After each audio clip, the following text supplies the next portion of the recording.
Bonjour, c'est Natacha du blog Heureux sans couche. Je continue ma série de vidéos pour répondre à vos questions. Et donc ce défi d'une vidéo par jour pendant 30 jours. Aujourd'hui, je vais répondre à une question de Justine et Benoît, qui ont un bébé de 1 mois avec lequel ils pratiquent la chenille depuis qu'il a 15 jours. Avec de l'observation, ils ont pu voir les moments propices. Avec de l'observation, ils ont pu voir les moments clés auxquels il faisait ses besoins. Ils ont pu apprendre un petit peu aussi ses signaux. Mais ils se posent quand même 2 questions. Donc la première, c'est quand savoir quand leur bébé a terminé d'éliminer. Donc quand il lui suggère de faire ses besoins au-dessus des toilettes, c'est très clair, il exprime très clairement son besoin, mais une fois au-dessus des toilettes, ils ne savent pas s'il a terminé ou s'il continue de faire ses besoins. Ils veulent savoir aussi si c'est possible de le laisser trop longtemps sur les toilettes et si ça peut être néfaste à sa communication avec eux ou à son besoin d'éliminer tout simplement. Et deuxième question, pendant la nuit, il exprime parfois son besoin d'éliminer, mais il peut mettre jusqu'à une demi-heure avant de réussir à faire ses besoins. Il se demande si c'est possible qu'il fasse mal les choses, s'il lui propose trop souvent et si ça peut provoquer un blocage. Donc tout d'abord, merci beaucoup de votre question, Justine et Benoît. Ce que je pense sur comment savoir quand le bébé a terminé d'éliminer, c'est que ce sera votre propre expérience avec votre bébé qui fera que vous le saurez. Puisqu'en fait, moi, avec mes enfants, surtout avec mon fils, j'ai du mal à savoir quand il a terminé. Voilà, il y a des bébés qui font des pipis en jet et parfois il y a des mamans qui se demandent s'il a terminé et qui le pose par terre et qui voit qu'en fait il n'avait pas terminé et il continue de faire son pipi.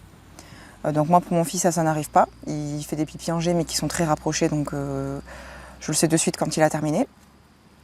Par contre pour caca, voilà, ça peut durer parfois 5 minutes pour faire caca et il va faire, voilà, il va pousser 2 ou 3 fois au début, voilà, il va y avoir 2 ou 3 cacas qui vont sortir et parfois il marque une petite pause.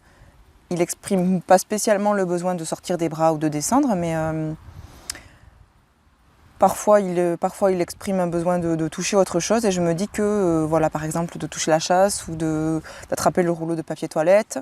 Et donc là, je me dis que c'est certainement un besoin de descendre, c'est parce qu'il a terminé. Mais je remarque que je me trompe parce que parfois je le pose par terre et 1 ou 2 minutes après, il recommence à faire caca. Donc pour moi, c'est qu'il n'avait pas terminé. Donc comment je fais pour savoir quand mon bébé a terminé? Donc soit il exprime très bien le besoin de sortir des bras et là ça veut dire qu'il a fini et toutes les fois où il a fait ça, il avait terminé. Et s'il ne le fait pas, je lui demande s'il a fini de faire caca. Bon, parfois, voilà, il a que 14 mois donc la communication elle est encore pas hyper claire. Parfois il me dit non. Voilà, donc là je reste sur les toilettes et souvent il termine. Sinon, parfois je le pose par terre, parfois il recommence à faire caca un petit peu de temps après, et parfois il a terminé, et voilà, c'est plus du feeling et aussi de l'expérience, j'ai envie de dire. Le fait de connaître ce bébé et de connaître la manière qu'il a de s'exprimer et de savoir que quand il fait caca, souvent il fait des gros caca. En fait, c'est très rare qu'il fasse des tout petits caca, il fait quand même caca pendant assez longtemps. Voilà, mon fils il fait caca tous les matins, tous les jours. Mais il fait quand même un bon caca. Voilà, donc ce que je peux vous dire par rapport à ça, c'est que ce sera votre expérience qui fera que vous saurez à la longue quand il a fini, sachant que c'est des choses qui peuvent quand même évoluer, peuvent changer avec le temps. Donc quand il aura 6 mois, ce sera différent de maintenant, quand il aura 1 an, effectivement aussi, puisque il y aura eu la diversification, puis ensuite l'acquisition de la marche. Voilà, tout ça fera que sa digestion et sa manière de percevoir les choses dans son corps vont évoluer. Et sa manière de communiquer, évidemment, aussi. Pour récapituler, comment on sait quand un bébé a terminé de faire ses besoins? C'est vraiment s'il a arrêté de pousser, s'il n'exprime pas son besoin de sortir des bras, on peut rester sur les toilettes.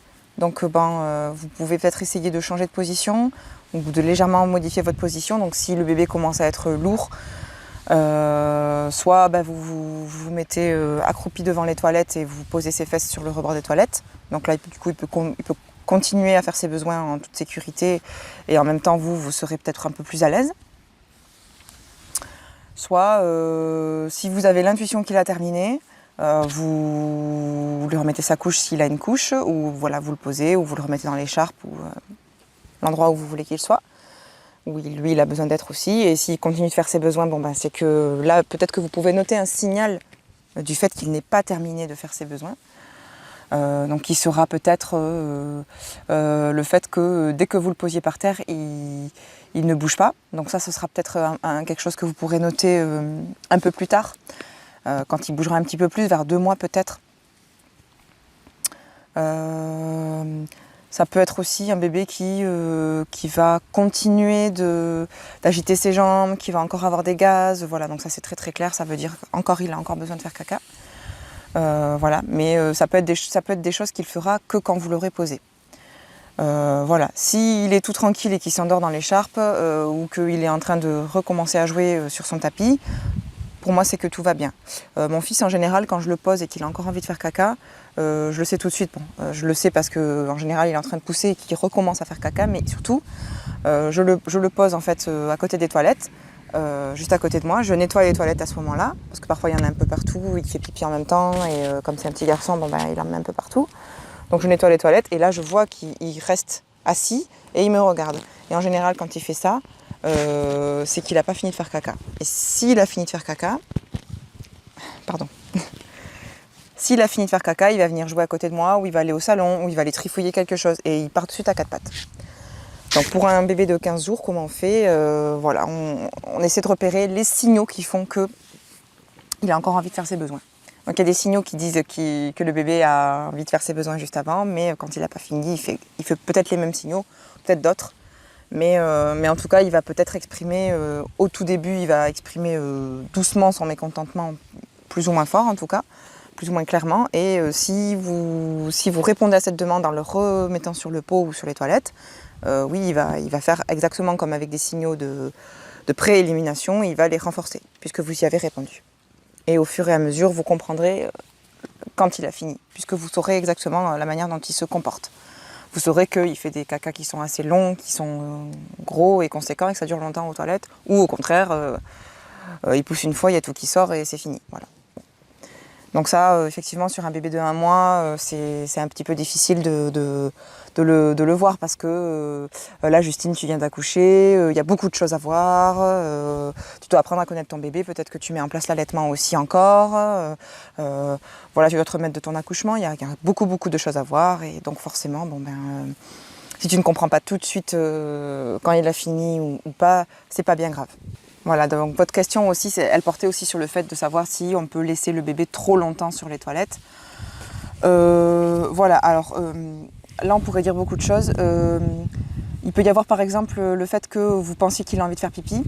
Vous essayez de lui proposer de faire pipi et si au bout de 2 minutes, 3 minutes maximum, il n'a pas fait pipi, c'est qu'il n'avait pas envie. Par rapport au fait de savoir s'il a fini d'éliminer, pour moi, si c'est un pipi, au bout de 2 minutes, il a fini. Au bout de 2 minutes pour un caca, non. Ça peut encore être, il peut avoir encore besoin de faire caca. Et ça, vous le saurez aussi à la longue, hein, vous le saurez en l'observant. Que ce soit néfaste de suggérer l'élimination et que rien ne se passe, si au bout de 2 minutes, rien ne se passe, oui, là, je pense que voilà, il faut tout simplement se dire qu'on s'est trompé ou que le bébé n'était pas à l'aise dans cette position ou maintenant, ou qu'il a signalé quelque chose qu'il a perçu et que c'était pas tout à fait le bon moment. Il signalera peut-être dans un petit moment. Si on s'acharne, c'est sûr. Après, si le bébé est tranquille et qu'il dit rien, bon, voilà, on peut rester jusqu'à 5 minutes. Voilà. Parce que c'est le début et que vous apprenez à connaître votre bébé, que vous ne le connaissez pas et que c'est certainement la première fois que vous pratiquez l'hygiène naturelle avec un bébé, donc du coup, il y a aussi beaucoup de choses à apprendre par rapport à ça. Voilà. Mais oui, au bout de 5 minutes, on peut quand même retirer le bébé du pot ou des toilettes et se dire qu'on réessayera plus tard. Voilà, pour votre deuxième question, voilà, donc savoir que votre bébé, il exprime très clairement son besoin de faire ses besoins pendant la nuit, mais il peut mettre jusqu'à 30 minutes avant de réussir à faire ses besoins.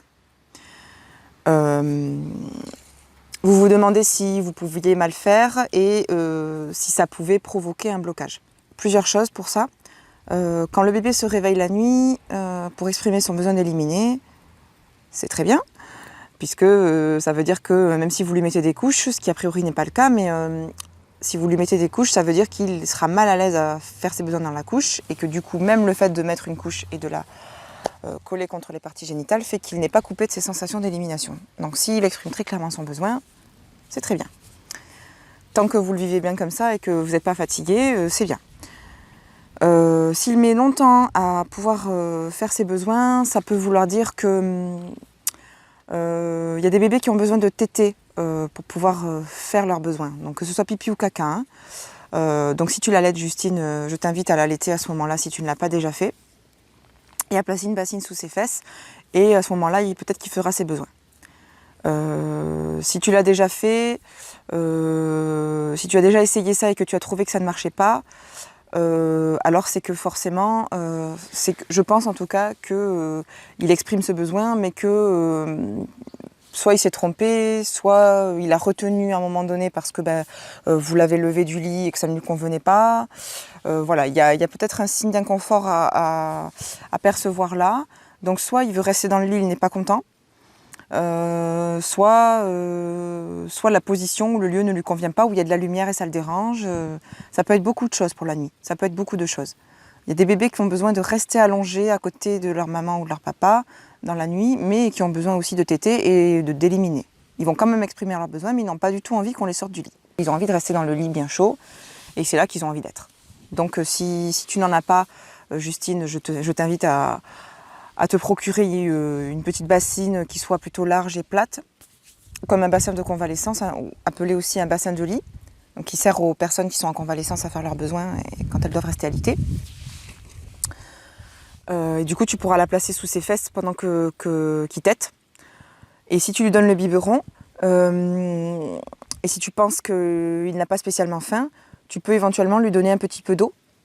Qui fera que le fait de téter mettra en fait le système digestif en marche et fera que du coup il pourra éliminer.